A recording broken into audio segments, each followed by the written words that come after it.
नमस्कार हमारे प्यारे दोस्तों। अशोका यूट्यूब चैनल पे हस्तरेखा आप पर आपका स्वागत है। आज का वीडियो विवाह में होने वाली समस्याओं तथा उसके कुछ कारण के बारे में जानेंगे कि किस तरह से उसे दूर किया जा सकता है। देखिए, विवाह क्या है? विवाह दो आत्माओं का मिलन है, आत्मीयता को बढ़ाता है और प्रेम सद्भावना को बढ़ाता है, एक दूसरे में विश्वास को बढ़ाता है। इसी को हम विवाह कहते हैं। और अकेला जीवन कोई जी नहीं सकता। वो पूर्ण वैवाहिक जीवन है, आपको गृहस्थ जीवन का सर्व कुछ प्रदान करता है। तो देखिए, विवाह संपन्न होता है। विवाह के बाद अक्सर देखा गया है कि कुछ फ्रिक्शन पैदा हो जाता है किन किन अवगुणों के कारण। देखिए, विवाह में 3 ग्रहों का बहुत ही महत्वपूर्ण योगदान है। पहला गुरु पर्वत, गुरु जो ग्रह हैं, और दूसरा शुक्र, और तीसरा है मंगल, जो हस्त में कुंडली में 2 जगह घेरता है मंगल।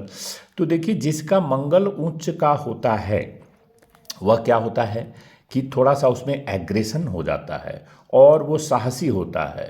तो मंगल का उच्च होना भी बहुत ज़रूरी है, नहीं तो व्यक्ति साहसी नहीं होगा, बलवान नहीं होगा और अपने बल का प्रयोग उचित जगह में नहीं करता है। दूसरा होता है कि गुरु की कृपा होना अवश्य है विवाह में। अदरवाइज क्या होता है कि जब गुरु की ही कृपा नहीं रहेगी तो आपस में फ्रिक्शन पैदा हो जाता है।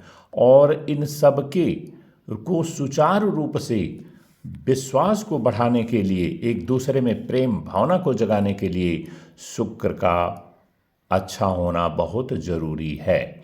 चौथा देखते हैं कि विवाह जो सबसे छोटी जो उंगली होती है कनिष्ठिका, उसे उसके नीचे जो विवाह रेखा है तो नीचे से और ऊपर तक आई है कि नहीं। अगर ऊपर तक आई है, और देखिए इनकी जो हमने हाथ लिया है इसमें इनका जो विवाह रेखा है वो आपके हृदय रेखा के नज़दीक है, तो विवाह जल्दी हो जाता है विवाह ऐसे लोगों का।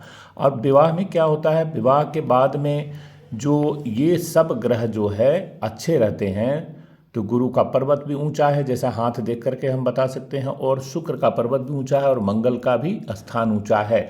तो ये अपनी भावनाओं को इज्जत देता है और दूसरे की भावनाओं को भी ये कदर करने वाले व्यक्तित्व होते हैं। तो ऐसे लोगों के विवाह में कोई परेशानियां नहीं आती हैं। होता क्या है कि जब मंगल का स्थान नीचा हो गया और गुरु बहुत ऊंचा हो गया, अब ये तीनों ग्रहों का अगर कॉम्बिनेशन सही नहीं है तो क्या होता है कि वह व्यक्ति दूसरे के ऊपर अत्याचार करने लगता है, उसको अपने सम्मान की दृष्टि से वो नहीं देखता है। विवाह के बाद अर्धांगिनी कहा गया है अपने पार्टनर को, आपके शरीर का, आपके मनो विचार का, आपकी सलाह का, हर चीज़ का वो कारक और कारण होती है। और एक दूसरे को, पार्टनर को, मतलब either wife from husband to wife, जो दोनों का विचारों का आदान प्रदान और तालमेल जब अच्छा होता है तो वो विवाह जो है लॉन्ग लास्टिंग होता है। और इन्हीं ग्रहों के किसी के अभाव में, मान लीजिए शुक्र किसी का खराब हो गया है, तो उससे क्या होगा, उनमें आपस में सब कुछ तो ठीक रहेगा, हाँ हाँ कहेंगे, बट जो प्रेम की भावना है वो एक दूसरे के प्रति कमज़ोर हो जाएगी। विश्वास की जो भावना है ये दूसरे के प्रति कमज़ोर हो जाएगी। तो जैसा कि आप जानते हैं कि विश्वास हर रिश्ते को टिका रहना, देर तक हर रिश्ते में विश्वास की ज़रूरत होती है। और पति पत्नी के रिश्ते में यही विश्वास नहीं बल्कि महाविश्वास की ज़रूरत होती है, तब जाके रिश्ता टिकता है। क्योंकि वो क्या होता है, अगर विश्वास में कमी है तो कोई हर रिश्ते में फ्रिक्शन आना स्वाभाविक है। और प्रेम भावना जब बढ़ी रहेगी, एक दूसरे से अटूट प्रेम करेंगे तो विश्वास तो पनपेगा ही। और उनके एक दूसरे के लिए समर्पण, मंगल अच्छा है तो दूसरे के लिए एक समर्पण की भावना रहेगी, नहीं आप छोड़ दो इसको, मैं कर दे रहा हूँ, एग्जाम्पल के तौर पे बताता हूँ। तो एक दूसरे के कार्यों में हाथ बटा करके एक दूसरे के प्रति प्रेम भावना जगती है और एक दूसरे के कार्य में हाथ बटा करके जीवन की नैया को पार लगाते हैं। यह होता है विवाह का। और इसी के ठीक विपरीत अगर इनमें से कोई ग्रह, देखिए जैसे हाथ में हमने बना करके दिखाया है कि गुरु पर्वत है, शुक्र पर्वत है, मंगल है, इसके ऊंच है, और ठीक विवाह रेखा के ऊपर गुरु पर्वत अगर ऊंचा उठा हुआ है तो हर हालात में डिफरेंस ऑफ ओपिनियन, विचारों में मतभेद होने के बावजूद भी ये अपने वैवाहिक जीवन को, रिश्ता को निभाते हैं। इसी के विपरीत क्या होता है कि अगर ऐसी स्थितियां नहीं होती हैं ये तीनों पर्वतों में से, तो होता क्या है कि विवाह में लॉन्ग लास्टिंग नहीं होता है और तलाक वगैरह की नौबत आ जाती है।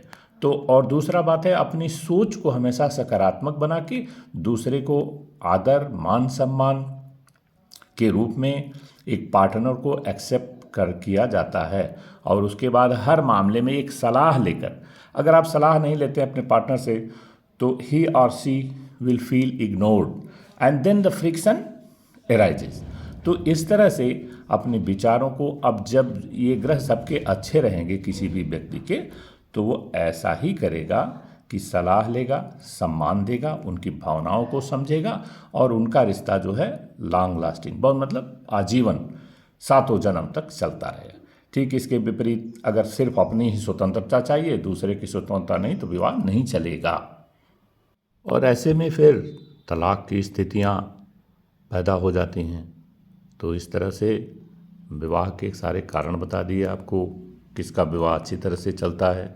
अगर आपको ये वीडियो अच्छा लगे तो इसको लाइक और सब्सक्राइब कर दीजिएगा। धन्यवाद।